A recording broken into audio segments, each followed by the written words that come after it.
Hola, ¿por dónde estás? Fui hasta el súper. Buenísimo, ya sabes, ponete bien el tapabocas que te cubra la pera, la boca y la nariz. Obvio, si no te miran mal. Si usás bien el tapabocas, la vacuna sos vos. La democracia se construye desde el diálogo y la participación. Cámara de Diputados de la Provincia de Santa Fe.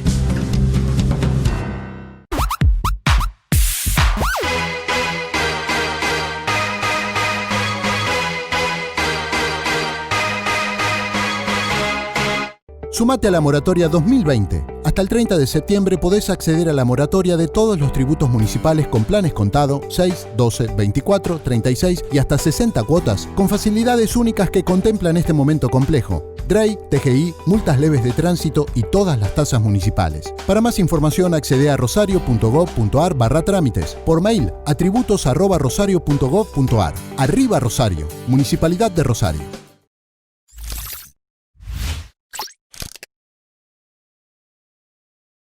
Bienvenidos, comenzamos un nuevo programa en la pantalla de Somos Rosario. Qué lindo acompañarnos mutuamente. Gracias por estar del otro lado. Esto es Somos Eco y hoy vamos a compartir un montón de información. Tenemos historias de vida hermosas para compartir con ustedes. Y hablando de información, vamos a recibir a un abogado que nos va a contar sobre relaciones de familia, sobre matrimonios, uniones convivenciales, cuáles son las diferencias, cuáles son los derechos, cómo se realizan estos trámites y también cómo finalizan estos trámites. Para eso está Jesús Matías Rubio con nosotros para despejarnos todas estas dudas y de esta manera comenzamos Somos Eco.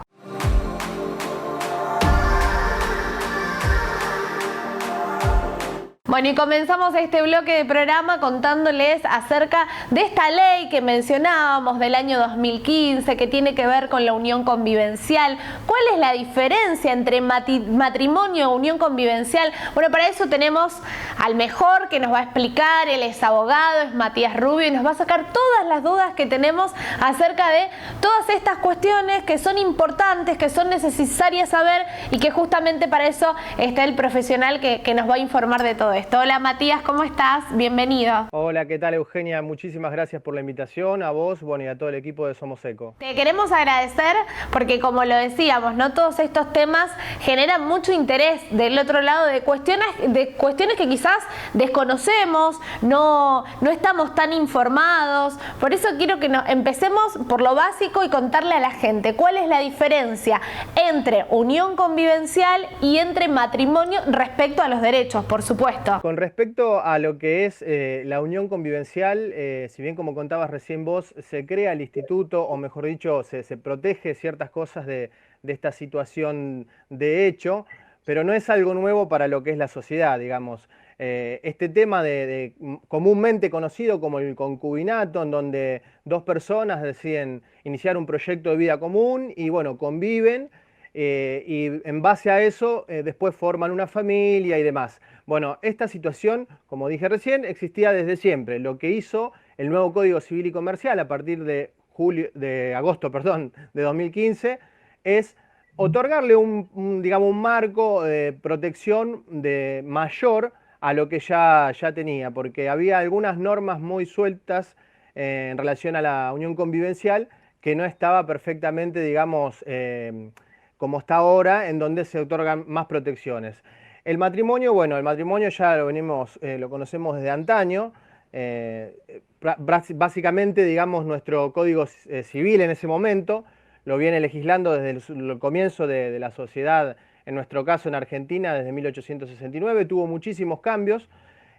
Hoy por hoy se diferencian básicamente en tres cosas que son de mucha importancia, que hay que destacar, Euge. Con respecto a la vocación hereditaria, es decir, las personas que están unidas por matrimonio no es lo mismo que aquellas personas que están unidas en unión convivencial. Las personas unidas en matrimonio tienen vocación hereditaria, es decir, pueden heredarse entre sí. Esto no ocurre en la unión convivencial y es una confusión que se suele dar muchas veces en donde se cree que la unión convivencial genera este derecho y sobre todo con esta nueva ley que de alguna manera al crearla y al traer nuevos cambios, la gente a veces genera esa confusión, pero bueno, esto no es así. Las personas que son cónyuges tienen lo que se llama técnicamente la porción legítima. Es una porción de la herencia, digamos, del causante, de la persona que fallece, de la que no pueden ser privadas. O sea, no solo que tienen esta vocación hereditaria, esta posibilidad de suceder en los bienes y derechos de la persona que fallece, sino que además tienen una porción de la cual no pueden ser privados.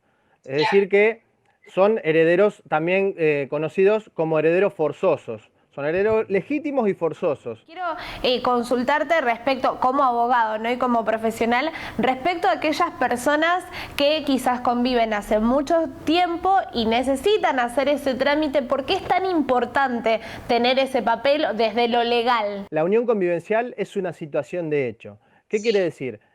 Se produce por la simple convivencia de dos personas. ¿Qué es lo que tiene esta registración o esta incorporación que trae? Bueno, la registración no es un requisito para que se produzca esta protección de los derechos de la unión convivencial. Sin embargo, es muy importante para poder acreditarla. Digamos, no solo para poder acreditarla, sino también que otra de las cosas nuevas que trae esta figura es la incorporación de pactos que pueden hacer las personas que decidan iniciar esta unión convivencial. Digamos, en estos pactos van a regular ciertos aspectos de su vida cotidiana, por ejemplo, los gastos del hogar, por ejemplo, quién se va a quedar en el caso de que haya un inmueble, que sea de los dos, viviendo un tiempo al momento de que se rompa esta unión convivencial, si se rompe, por supuesto, y también, por ejemplo, cuestiones relacionadas a cómo van a manejarse los bienes o cómo se van a distribuir los bienes al momento de que se termine esta unión convivencial. Esto en el matrimonio ocurre, como siempre, digamos, el mismo régimen que veníamos trayendo, en donde todos los bienes que se adquieren, o sea, que se compran, en principio vamos a hablar de compra para que se entienda, para no usar un lenguaje tan técnico, aquellos bienes que entran al patrimonio de dos cónyuges, si es por un tema de compraventa, es decir, a título oneroso, donde hay que comprar, hay que pagar o hay que intercambiar una permuta por un bien, puede ser que también era ganancial, se presume ganancial. ¿Qué quiere decir esto? Al momento de que se termine el matrimonio, se van a repartir todos estos bienes al 50% para cada cónyuge.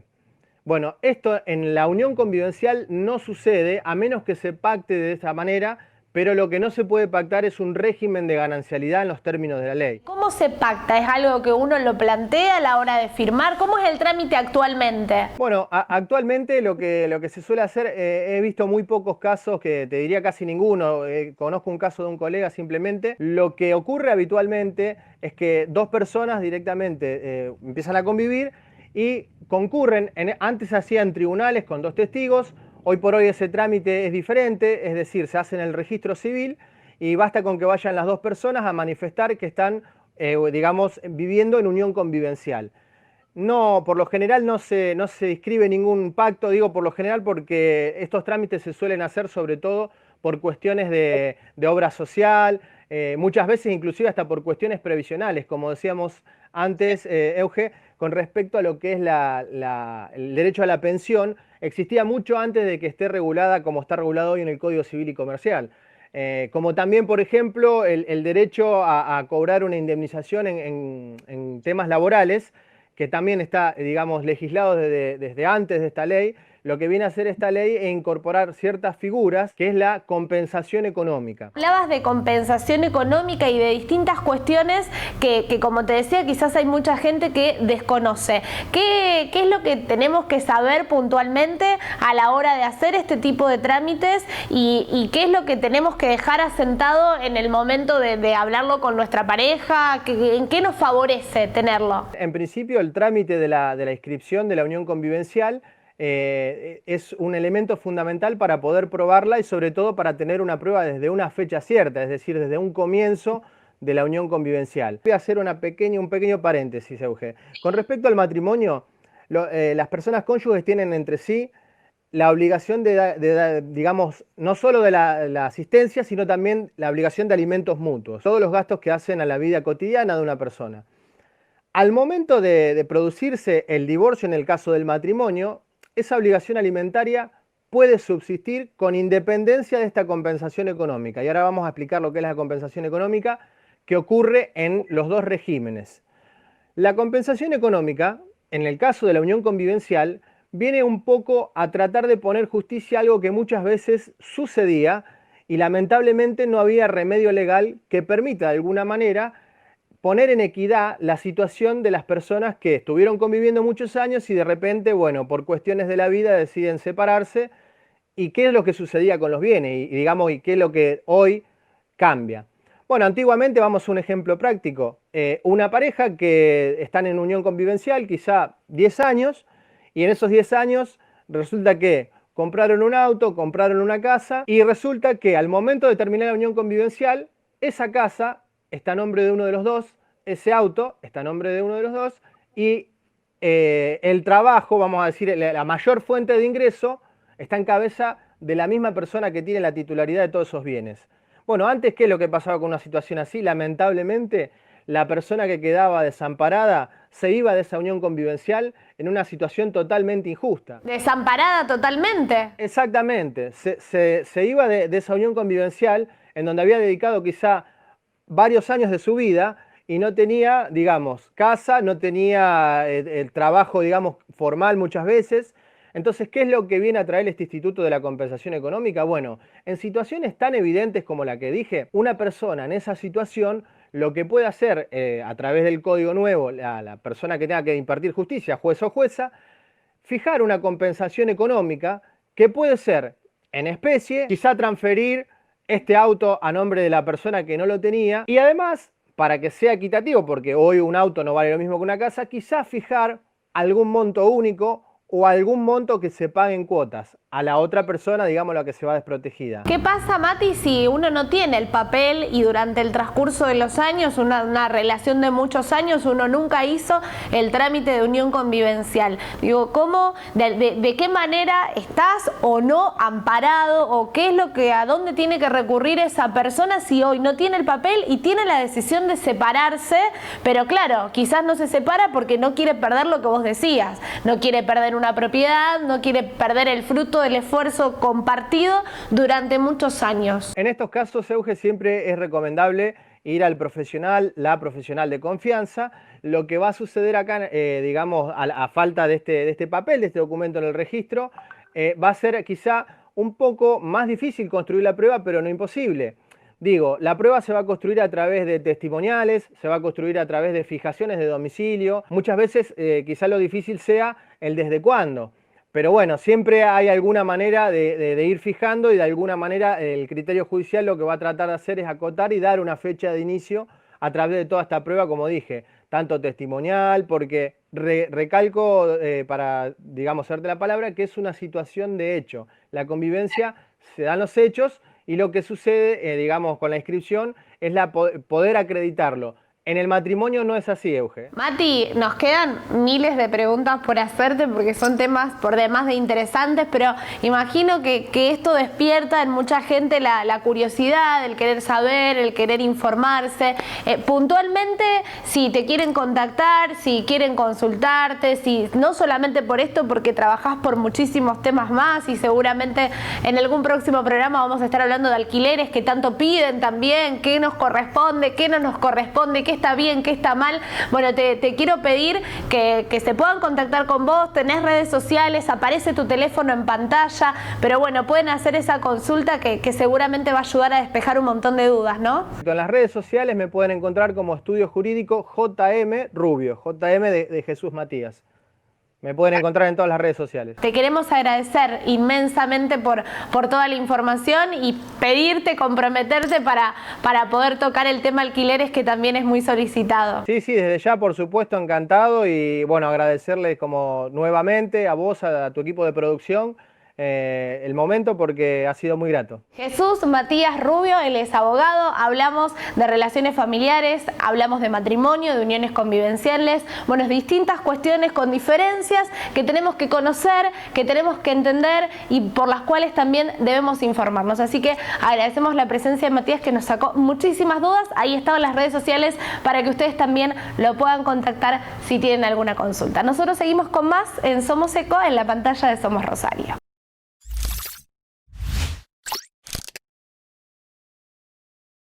Interesante todo lo que nos decía Matías. Recuerden que estaban las páginas para que ustedes se puedan contactar, números de teléfonos y demás, siempre tratando de abordar la información y acompañarlos con estos contenidos. Y ahora vamos a recibir a otra profesional. Ella es Iliana Mateo, nuestra psicóloga, para hablar de un tema puntual y tiene que ver con los hijos. ¿Cuántas veces los hijos en estas relaciones de familia son rehenes de sus padres, de esas actitudes, de esas acciones, del no poder verlos, del no poder acompañarlos? Bueno, esas discusiones entre padres que terminan afectando a los chicos. De eso hablamos hoy con Iliana Mateo. Hola, ¿qué tal? ¿Cómo les va? Bueno, espero que anden bien. Hoy quiero hablarles de un tema que es muy duro, pero sin embargo muy común, que veo en el consultorio y que de alguna manera los invito a que lo reflexionemos y a que pensemos juntos, que es cuando los hijos terminan siendo rehenes en las disputas entre los padres. A ver, vamos a ir pensando un poquito juntos este escenario. De repente hay una guerra entre mamá y papá y en esta guerra los niños van siendo tomados como rehenes. Dentro de la guerra, alguno va a quedar en la trinchera de mamá, otro puede quedar en la trinchera de papá. Pero hay algo que se llama el síndrome de alienación parental, que es cuando los hijos van a quedar rehenes dentro de la disputa en el sentido de que van a ser inducidos a pensar, o sea, le van a comer, uno de los dos progenitores le va a llenar la cabeza en relación al odio hacia el otro progenitor. La mayoría de los casos que yo tengo, en los que he trabajado, en general en pericias y demás, se trata de que se le da, por ejemplo, la tenencia a la mamá y el papá queda totalmente desvalorizado y alienado en el discurso de la madre, donde ella resalta todo el tiempo explícitamente adelante del niño toda la historia, incluso a veces tergiversaciones de la historia en relación a el vínculo con este hijo. Lo que va a ir haciendo es que el hijo esté todo el tiempo escuchando este único discurso, porque es en el que vive y del cual él queda totalmente indefenso, y va generando y repitiendo el discurso del adulto que lo está maternando o paternando, y lo va a repetir como si fuese propio. El tema es que acá el chico, los hijos, quedan en un grado de extrema vulnerabilidad y quedan presos de esta situación familiar conflictiva. Entonces, antes de la ruptura de la pareja, en lugar de elaborar el duelo de manera sana, uno de los progenitores, al no poder elaborarlo, puede poner al hijo ahí como carne de cañón a hacerse cargo del malestar del padre o de la madre. Y entonces repite de manera recurrente cosas del otro padre que a lo mejor no son reales, o que fueron las vivencias de la madre, o que fueron cosas que escuchó, pero que no tienen que ver con la realidad. Es decir, el tema es que se lo obliga consciente o inconscientemente al niño a tomar posición. Y entonces, por ejemplo, si el chico quiere tener una foto del padre o un recuerdo o una camiseta o lo que sea de algún club de fútbol o lo que sea, esto genera enojo y maltrato en la madre, lo que lo va a llevar al niño a ir tomando posición. Entonces, ante la separación es muy importante de los padres, es muy importante que tengamos en cuenta que acá los que tenemos que manejarnos como adultos somos los padres y no empujar a los niños a tomar posición en esta separación.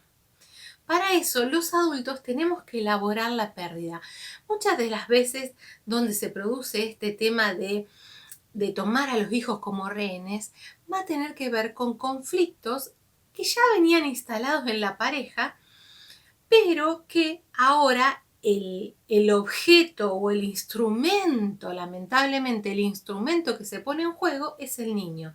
En otros momentos eran otras cosas, pero los niños quedan ahí presos, tomados en la dificultad de los padres de elaborar el duelo por la pérdida de ese vínculo, y de esta manera van a tener que soportar en su cuerpo y en la construcción de su subjetividad. No nos olvidemos que los niños son sujetos en constitución, todas las dificultades, y van a ser como una pelotita de ping-pong que va y viene entre las dificultades de los padres y sobre todo la dificultad en establecer el duelo de la relación. El tema es que esto no es sin consecuencias para los niños. O sea, nosotros creemos que, bueno, hay muchas veces dicen, no, pero si son chiquitos no entienden nada. No es verdad, que los niños entienden absolutamente todo, y esto va a tener consecuencias en el psiquismo de ellos, en su constitución, porque no les permite tener una base segura y sienten que tienen que tomar posición. Al tomar posición desvalorizan la imagen del otro progenitor, que de alguna manera es necesaria para la constitución de su psiquismo. Entonces, un niño lo que va a hacer en el medio de esta guerra y de este conflicto, al no poder tener el lenguaje simbólico, al no poder expresar y decir, bueno, al final pónganse de acuerdo ustedes, en que voy para acá, que en este tironeo, los niños no tienen tantos recursos discursivos como tenemos los adultos. Y lo más probable es que termine poniendo el cuerpo. Entonces actúa la novela familiar y queda como un emergente de esa novela familiar. Entonces al empezar a manifestar síntomas que van a hablar de su malestar. Los síntomas pueden ser estar irritable, tener trastornos de sueño, tener pesadillas, estar angustiado, que le vaya mal en la escuela, cierto tipo de aislamiento. Cada chico va a ir manifestando distintos tipos de síntomas. Pero lo más importante y uno de los síntomas más fuertes es que va a empezar a desarrollar un odio y un desapego y un enojo injustificado frente al progenitor que va a quedar alienado, digamos. Se va a enojar con papá o con mamá, de acuerdo al bando en el que quedó, y esto va a provocar un deterioro enorme de la imagen y del vínculo con este padre. Esto es uno de los síntomas que es muy interesante poder ver y destacar para el otro padre, digamos, el padre que se siente odiado por este hijo. Muchas veces, cuanto más infantil es, más lineal va a tomar esto. Es muy importante que los padres tengan una mirada amplia y sepan que el chico lo único que está haciendo es repetir lo que va escuchando del discurso de la madre o del padre, de acuerdo a quien tenga la tenencia, ¿no? Pero esto va a dejarlo en una situación de mucha vulnerabilidad y de indefensión, porque el niño, si está viviendo con mamá, no va a poder hablar bien de papá. Entonces siente un nivel de soledad y desamparo enorme. Este síndrome, el síndrome de alienación parental, está dentro de lo que se llama una forma de maltrato infantil. Es una forma de maltrato infantil, es una forma de violencia donde dejamos al niño desamparado y lo violentamos a sentir y a ejercer odio y enojo hacia uno de los progenitores. Por eso, a la hora de iniciar un proceso de separación, es muy importante que los adultos podamos trabajar, en principio, el duelo de ese vínculo, pero también registrar que el niño también va a estar realizando un duelo que a veces tiene que ver con el duelo que cambian de casa, que cambian de la rutina diaria. Hay un montón de cosas, y sobre todo que no va a ver a su papá o a su mamá como lo veía antes todos los días. Entonces registrar que no solamente los adultos estamos haciendo el duelo, sino que también los niños, y sobre todo poner el eje en que nosotros ya estamos armados y constituidos, ellos están en constitución, y tomar como rehén a un niño es marcarlo para toda la vida y ahí se produce un daño que va a llevar mucho tiempo de terapia a reparar. Entonces es muy importante ser conscientes y sobre todo poder pedir ayuda en el caso de que no podamos resolver esto solo, una ayuda de una mediación o de un asesoramiento psicológico para ver cómo juntos, como padres de este niño, se maneja la separación. Lo que pasa que cuando ya llegan a estas instancias, en general, hubo muchos desencuentros y mucho maltrato anterior. Hay que entender que la disolución de la pareja no tiene por qué tener que ver con la disolución del vínculo parental.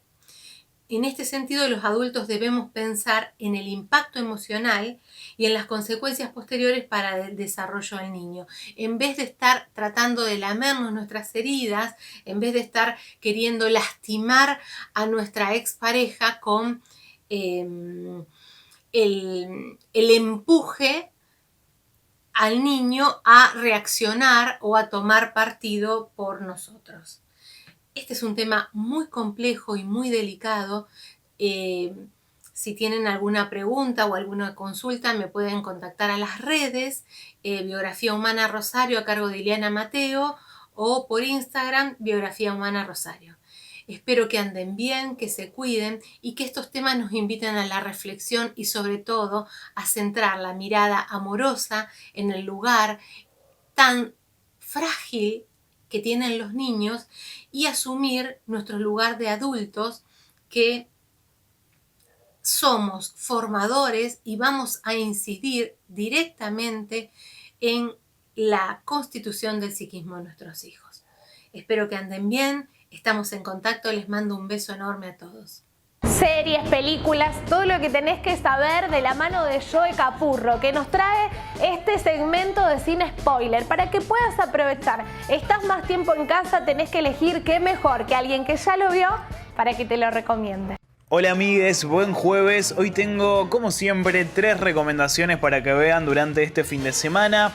La semana anterior se estrenó en Netflix El Juicio de los 7 de Chicago, la nueva película de Aaron Sorkin, un relato con un gran contenido social y político que está inspirado en la historia de un grupo de jóvenes que se movilizaron contra la guerra de Vietnam en 1968 y terminaron en un violento enfrentamiento con la policía. Es una película que viene con mucho olorcito a Oscar, tiene un elenco de lujo, es una de esas historias que a la academia le encantan y el resultado final es una sólida y entretenida historia que ocurre casi en su totalidad durante el juicio. No es una película perfecta, cae en muchos lugares comunes de este pequeño subgénero, pero el resultado final es muy bueno. Uno, después de ver las más de 2 horas de película, no siente que fue estafado, ¿no? Tiene una dosis justa de humor que viene a descomprimir con todo el drama social y la injusticia que viven los protagonistas. El caso es bastante conocido, el relato es bastante fiel a lo que ocurrió aquel agosto de 1968, cuando varios grupos de activistas de izquierda se reunieron en Chicago para protestar. Abuso policial e institucional son los ejes de esta historia, de este juicio, que fue un circo en todo sentido. Eddie Redmayne, Sacha Baron Cohen, Joseph Gordon-Levitt, Frank Langella, algunos de los protagonistas de esta película que tiene un elencazo. Está el gran Michael Keaton, también hay una participación pequeña pero fundamental. El Juicio de los 7 de Chicago ya está disponible en Netflix, primera recomendación de la semana. Siguiendo la misma temática, quiero invitarlos a sufrir un poco con una de las mejores series de los últimos años. Estoy hablando de Así nos ven, una serie de solo 4 capítulos que estrenó el año pasado por Netflix y que en su momento, bueno, se habló mucho, fue muy elogiada, tuvo varias nominaciones a los Emmy. Si no la vieron, háganlo, es un show fundamental, un relato desgarrador sobre otra injusticia social que aconteció en Estados Unidos. 5 adolescentes estuvieron una noche de 1989 en un sector de Central Park en Nueva York. Al mismo tiempo, en otra parte del parque, una banquera que había salido a correr a la noche era brutalmente atacada y abusada sexualmente. Con el objetivo de resolver el caso con rapidez para tranquilizar a una ciudad que estaba convulsionada, la fiscal del caso presionó a su equipo para que interrogue a todos los jóvenes que estuvieron en el lugar de los hechos. Apuntaron sin ninguna prueba a estos adolescentes afroamericanos, violaron protocolos, elaboraron evidencia falsa, obviamente, en su contra. De esta forma, nacían los 5 de Central Park, estos pibes que fueron hostigados, golpeados, sometidos a un interrogatorio vergonzoso y a un juicio que hasta el día de hoy avergüenza a la justicia. Ava DuVernay es la creadora de esta miniserie que pueden ver en Netflix y que cuenta con enormes actuaciones. Así nos ven se llama este show, que desde ya te advierto, te va a dejar con un nudo en la garganta, pero es necesario y fundamental. Y para cerrar estas recomendaciones sobre shows que ocurren en tribunales con jurados y abogados, les quiero recomendar The Staircase o Las Escaleras, vendría a ser la traducción literal, que es una docuserie, un true crime sobre un caso real, obviamente, repleto de misterio e incógnita y giros que parecen guionados. Son 8 capítulos que fueron estrenados hace unos años por Canal Más de Francia, pero hace un tiempito nada más se agregaron 2 capítulos extras porque hubo avances en el caso. En noviembre del año 2001, un escritor, Michael Peterson, llamó a emergencias al 911 porque había encontrado a su esposa inconsciente y rodeada de sangre al pie de las escaleras de su propia casa. Esta mujer murió, pero Peterson, este escritor, fue acusado de asesinato. Él hasta el día de hoy mantiene que ella cayó por las escaleras, pero la fiscalía dice que él la golpeó hasta matarla. Lo destacable de todo esto es que las cámaras estuvieron presentes desde el día 1, entonces está todo documentado. La construcción del caso por parte de la defensa, los argumentos y evidencias presentados por la fiscalía. Vamos a ver una narración cronológica y en tiempo real de los hechos. Esto es lo valioso de esta docuserie. No recuerdo alguna otra que haya mostrado en primera mano cómo se arma la defensa de un juicio. Si les gusta el género, es una de las mejores que van a ver. El año próximo vamos a tener una serie de ficción sobre este caso que está protagonizada por Harrison Ford y ya está casi lista para estrenarse. Así que para ir adelantándose, una gran docuserie de Staircase la encuentran también en Netflix.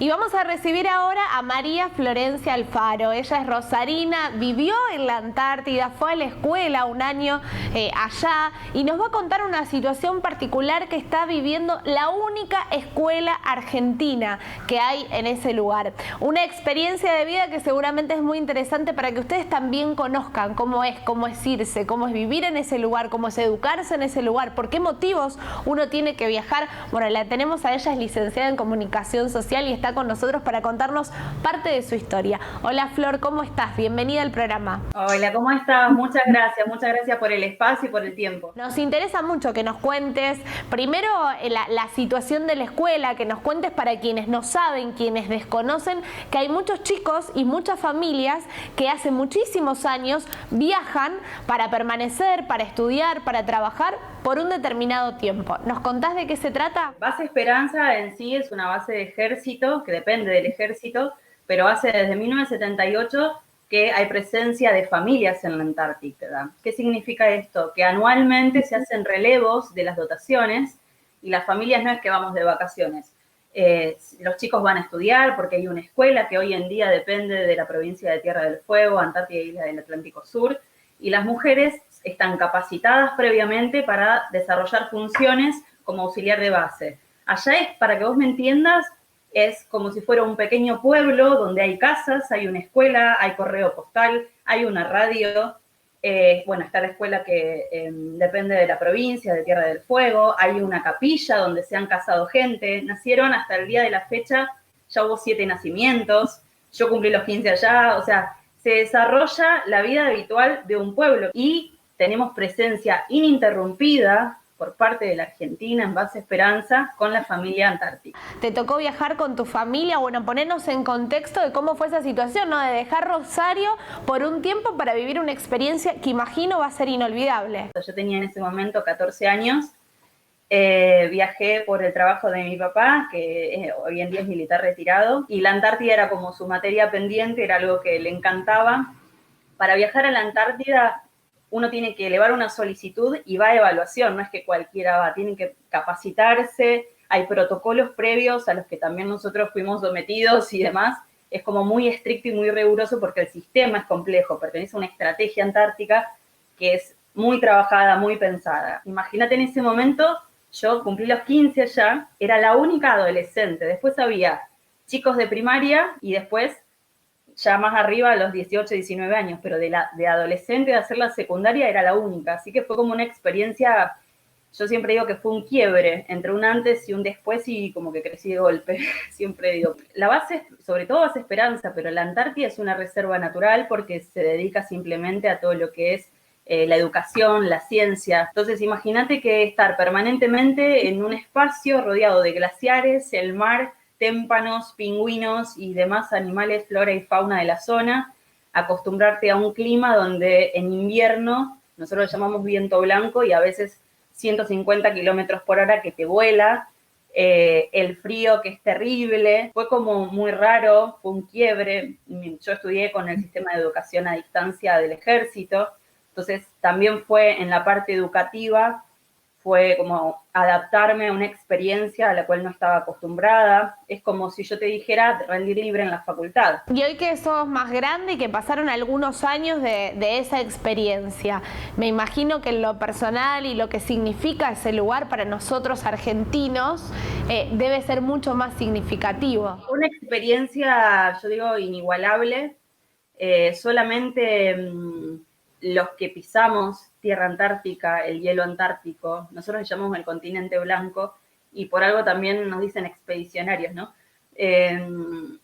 Porque tenemos que tener una preparación, una capacitación y lograr una convivencia previa que pasa por todo, una cantidad de protocolos de adaptación que para la edad que, por ejemplo, nosotros teníamos en ese entonces, o que tienen los chicos cuando van ahora, a veces es difícil de entender. Fue como, ¿cómo le cuento a mis amigos, no? Porque me preguntaban, algunos no entendían hasta el día de hoy, algunos piensan que vivía en Ushuaia, algunos piensan que vio osos polares, o que vivía metida en una cueva. Entonces es como que fue bastante complicado y sobre todo imagínate en el 98, sin tanto desarrollo de tecnología. ¿Qué es lo que está pasando con la escuela puntualmente en un año muy particular respecto a lo que se está viviendo en todo el mundo por la pandemia? Pero ¿cuál es la situación de esa escuela hoy? Bueno, la situación es que a pesar del contexto de COVID que estamos viviendo a nivel internacional y sobre todo de Argentina y todas las restricciones, la escuela de Base Esperanza es la única escuela que ha continuado con sus actividades libre de COVID durante todo el año, con asistencia presencial. Por una resolución del Ministerio de Defensa, que creo que fue del 6 de octubre, se comunicó que se va a suspender la ida de las familias para el año que viene. Por lo tanto, la escuela va a permanecer cerrada durante un año. Que lo que nosotros queremos un poco comunicar y difundir, está bien, es una decisión tomada, se entienden los fundamentos y demás, pero quienes fuimos a la Antártida conocemos lo estricto que son los protocolos, en todo sentido, de logística, de sanidad para llegar allí.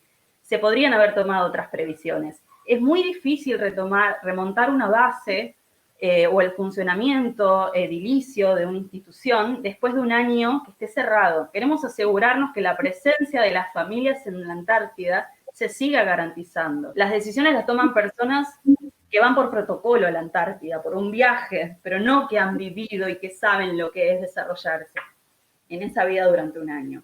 Entonces, quienes estuvimos ahí sabemos lo que cuesta remontar una base temporal después de un año inactiva, lo que cuesta remontar un edificio después de un año inactivo. Entonces, lo que queremos comunicar un poco es eso. En principio, que se conozca un poco más de la historia antártica, que es parte nuestra, es parte de nuestra soberanía. Sería fantástico que por ahí en las escuelas se hablara un poquito más como hablamos de historia internacional.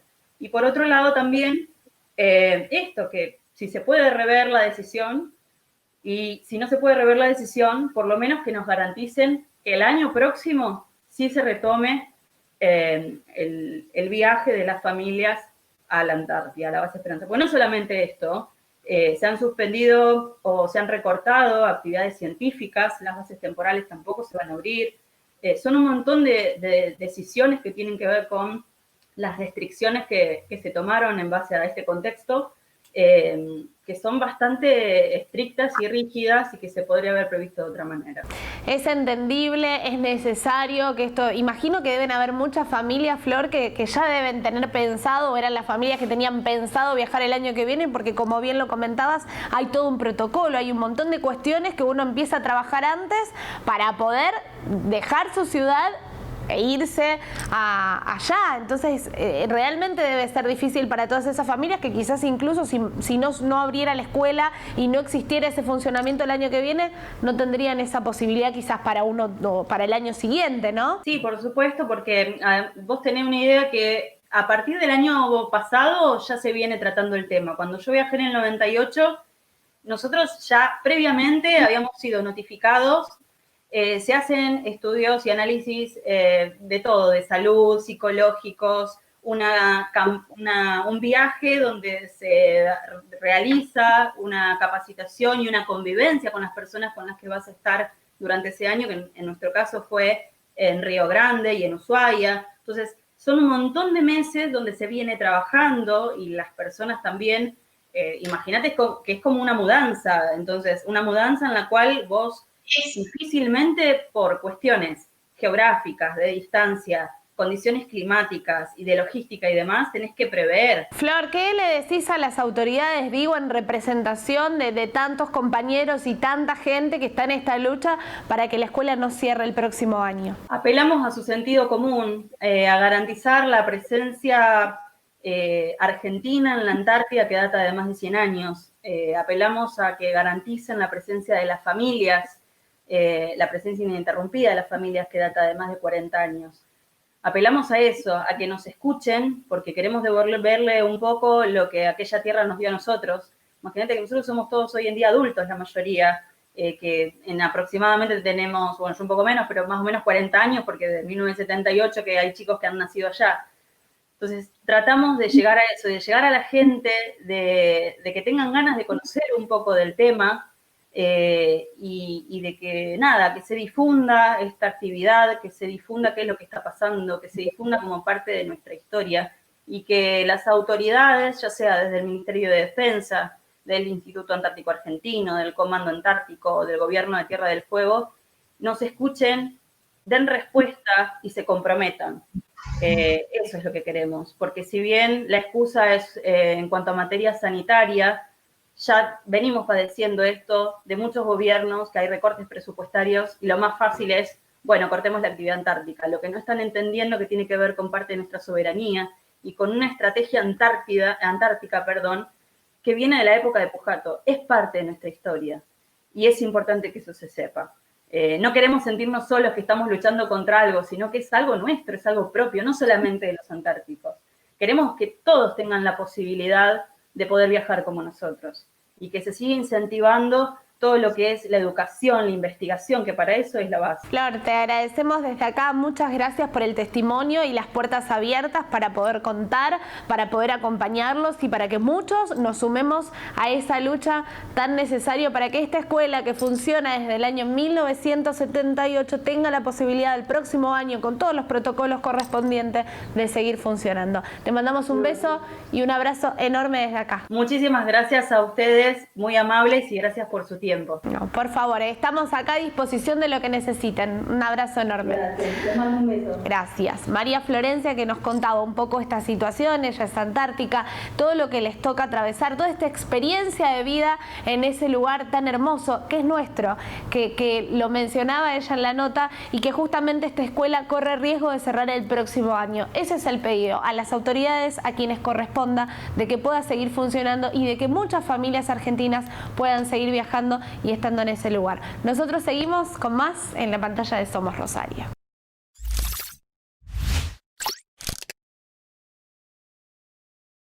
Y como les contábamos, una de las notas más lindas que vamos a compartir en el programa de hoy es justamente con Yamila, que tiene una historia para contarnos hermosa, es una historia de superación y hablábamos con ella justamente de lo que tiene que ver con el volver a empezar o el replantearnos la vida en momentos difíciles de otra manera. Por eso la tenemos con nosotros desde la virtualidad. Quiero darte la bienvenida, Yamila, y agradecerte por estar ahí, por acompañarnos y por sumarte a esta entrevista. ¿Cómo estás? Hola, Euge, buen día a todo el equipo que está atrás tuyo ayudándote.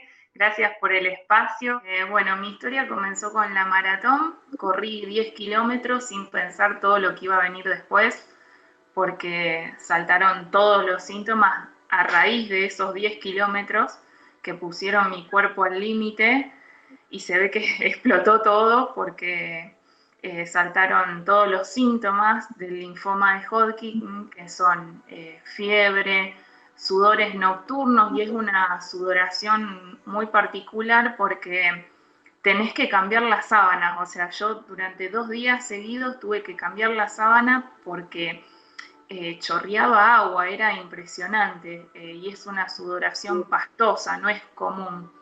Y bueno, y el debut del linfoma de Hodgkin, además de la picazón en todo el cuerpo sin tener sarpullido, es la inflamación de los ganglios, que a mí me sacaron el del cuello y el de la ingle, porque se me inflamaron del tamaño de un huevo. Y no me dolía, yo pensaba que era una hernia, pero no. Entonces eso me hizo ir al médico clínico, que es el de cabecera de PAMI de mi abuela. Él excepcionalmente abre el laboratorio un día sábado y me hace exámenes de sangre y de orina. Cuando me hace el examen de sangre y de orina, me dice, bueno, yo ahora te voy a derivar a un cirujano para que te saque los ganglios, hacemos la biopsia para ver qué es. Y cuando vuelve el resultado de la biopsia, el 14 de junio, no me olvido más, esa fecha de quiebre, digo yo, decía, diagnóstico linfoma de Hodgkin clásico. Y esto es importante porque hay 2 tipos de categorías, grandes categorías de linfoma, que es el linfoma de Hodgkin clásico, que es el que tengo yo, y el linfoma no Hodgkin, que ese es un poquito más complejo la recuperación, el tratamiento. Y bueno, yo no sabía. La verdad es que lo primero que hice cuando me dan el diagnóstico fue googlear, porque ninguno de los doctores me decía, tenés cáncer. Entonces, cometí el error de googlear, y por eso la importancia, quiero recalcar, que hay un grupo de acompañamiento, hay una asociación argentina de linfoma, para aquellos pacientes diagnosticados y para los familiares también que necesiten apoyo psicológico, un acompañamiento, información, que es la Asociación Argentina de Linfoma. Le mando un beso grande a Edith, que es la presidenta, que se comunicó, gracias a toda esta repercusión que hubo, se comunicó conmigo, porque yo lo veía como algo muy lejano a eso, como está en Buenos Aires y yo estoy en Rosario. Busqué ayuda acá en Rosario, y en Rosario me di cuenta que no hay mucha movida, o al menos yo no encontré, digamos, gente que, más allá de, a ver, mi profesora, da la casualidad que una de mis profesoras, jefa de trabajos prácticos, sí lo tuvo a los 19 años y fue la que me dio esperanza. Entonces, ahora que tengo la fortaleza para hablar, la importancia de concientizar, de decir, mira, si tenés alguno de estos síntomas, anda al médico, porque es una enfermedad de gente joven y se puede curar. La quimio, la verdad que da muy buenos resultados. En muy poquitos casos, bueno, si la quimio no da resultado, se pueden hacer rayos. Si los rayos no dan resultado, un trasplante de médula ósea. Y ahí es importante distinguir, porque mucha gente me dice, ay, Yami, te hicieron una punción en la columna. No, la médula ósea está dentro de los huesos, no es la médula espinal, que es la de la columna, la que le da señales a todo el sistema nervioso para que nosotros podamos mover los brazos. Entonces, informar también eso, que la médula ósea, ser donante de médula ósea es súper importante, hay un registro internacional. Yami, ¿en qué momento de tu vida personal, porque sé que lo contábamos también, te recibiste hace poco tiempo, recibiste tu título en realidad porque te recibiste el año pasado, pero ¿en qué momento de la carrera de abogacía te encuentra esta enfermedad? Coincidió con las últimas 3 materias que fueron títulos valores, insolvencia y con derecho tributario que me recibí. Y aprovecho a agradecer la humanidad y la comprensión de los docentes de la Facultad de Derecho que me acompañaron en todo el proceso, porque yo había una semana que estaba bien, una semana que estaba mal, y obviamente al trabajo y a la facultad iba la semana que yo me sentía bien. ¿Fue importante aferrarte a eso, al estudio y al trabajo en ese momento que imagino pasan muchas cosas, te revolucionás también psicológicamente por todo lo que te está pasando? Aferrarte a eso, a esas materias que faltaban, al estudio, a los compañeros, al trabajo, ¿fue necesario? Sí, es necesario, y yo siempre digo esto, que el cáncer deje de ser tabú, que no es sinónimo de incapacidad o de muerte, que mucha gente tiene ese estereotipo en la cabeza, y no, se puede y es necesario, o sea, que no sentirse discriminada o sentirse útil, de hecho, o sea, la facultad y el trabajo era un motivo para despertarme todos los días y decir, bueno, me tengo que cambiar, voy a ir menos horas por recomendación médica, pero voy. Hablar, una simple charla con un compañero, una compañera de trabajo, te hace distraerte y transitarlo de la mejor manera posible. Yo creo que es salud mental. También el acompañamiento, obviamente. Yo nunca había ido a un psicólogo y empecé con mi psicóloga Eliana, que también le mando un beso, y es trabajar todos los miedos, porque justamente, a ver, yo estuve 6 meses que no me podía conectar con lo que me pasaba y estaba pum para arriba y decía está todo bien, hasta que me di cuenta, digamos, me cayó la ficha a los 6 meses y ahí empecé a llorar, que creo que fue el quiebre, y es como un resurgir de las cenizas, o sea, decir, bueno, a ver, me aferro, ¿qué objetivos tengo? Y mi objetivo era recibirme, bueno, aprovechar, digo, quizás me pasa esto, es una oportunidad para recibirme, decidí verlo así. Te escuché una frase y fue una frase con la cual en su momento decidí cerrar una nota y decía, me levanto todos los días y digo gracias. Sí, es lo primero cuando me levanto y lo último cuando me voy a dormir. Gracias por todo lo bueno y lo malo, porque es un día más de vida. Imagino que también a cada uno de los televidentes que está escuchando tu historia, que te aferraste, como dijimos, a la vida, que pensaste siempre en positivo, que estás hablando de concientización, ¿no? Porque desde todo lo que te pasó, bueno, también decir, hay un tratamiento y hay que hablar de estas enfermedades, de esta y de muchas más, que es necesario saber los síntomas, que es necesario comunicarte y que también del otro lado hay tranquilidad. Yamila, como les decíamos, se recibió, ¿estudiabas? Porque me lo contabas, estudiabas cuando ibas a hacerte la quimio, te llevabas un libro para poder estudiar, por ejemplo. Sí, bueno, Walter, le mando un saludo, es el enfermero que hace 20 años que está en la sala de quimio del Hospital Español. Ahí me hice las 12 quimios y bueno, se me dio mucho por la lectura y además de los libros de autoayuda, me regalaron libros verdaderamente que te hacen ver la enfermedad desde otro lugar. También me llevaba mis apuntes y me ayudaba.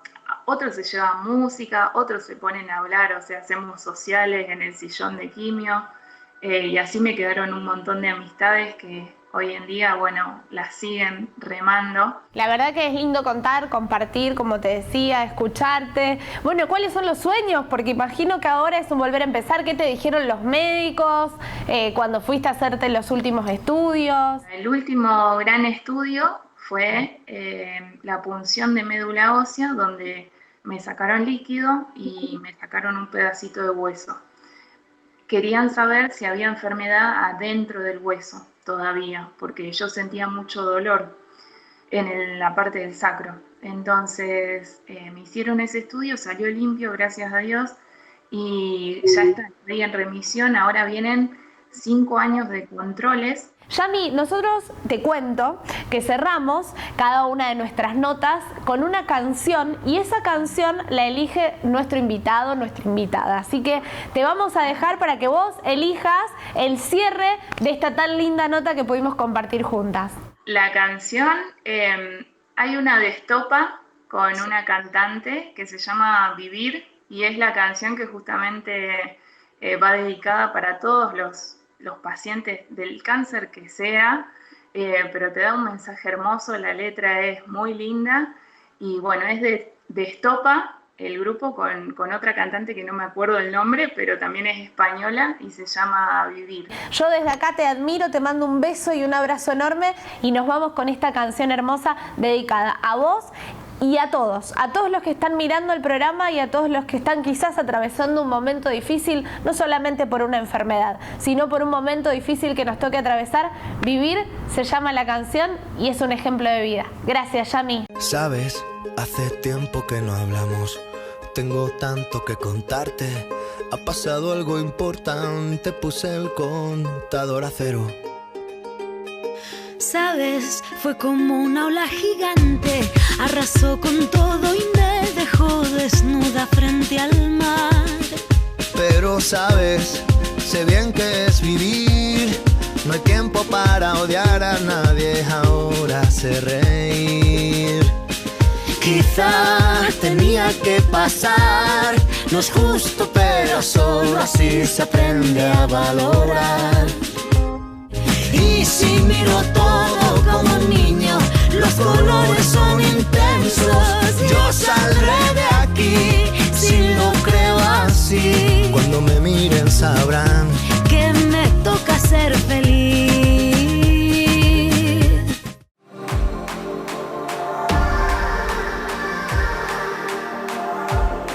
Y llegamos al final de nuestro programa con esta historia hermosa que nos emocionó a todos, ¿no? Una historia de superación, de enfrentar esos momentos difíciles que nos tocan atravesar, como por ejemplo esta pandemia que estamos viviendo todos de una manera diferente, que nos encuentra cada uno desde su lugar, pero saliendo juntos adelante. Así que nosotros desde acá les agradecemos por estar del otro lado.